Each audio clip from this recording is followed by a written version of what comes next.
One thing that the Switch doesn't seem to have any lack of would be budget platformers. While they're not all alike by any means, breaking down into straight action, puzzle-oriented, or precision platforming, it can be a challenge to muster up some excitement for yet another one showing up in the eShop. While its price and very old-school black and white looks are likely the first thing you'll notice with Ghost Teen, once you get a few levels in, you'll also get a feel for its style that also feels generally refreshing. The fact that your name is Ghost Teen isn't a coincidence. In only a few levels and you'll have your first opportunity to find out all about it.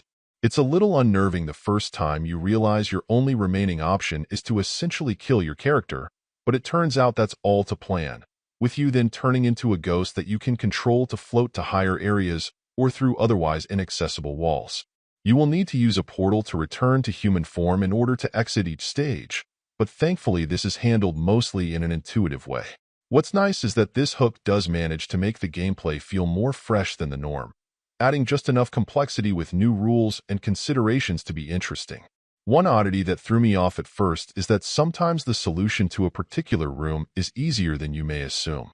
There will be an extra item or distraction present, but you'll recognize that you don't even need to deal with it in order to proceed.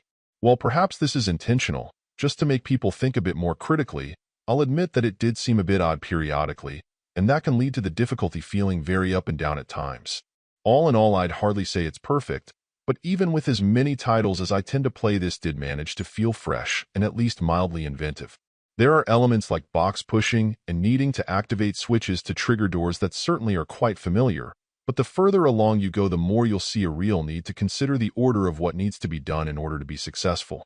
If you're looking for a reasonable challenge, your funds are limited, and you don't mind a very old-school aesthetic, it isn't a bad deal. Overall, my final score for the game ended up being a 7.8. And if you're interested in picking it up, it's currently available on the Switch eShop for $4.99. Thank you for taking the time to listen to this review. And if you'd like more information or ideas of indie games worth checking out on Switch, be sure to click on the link provided in the description.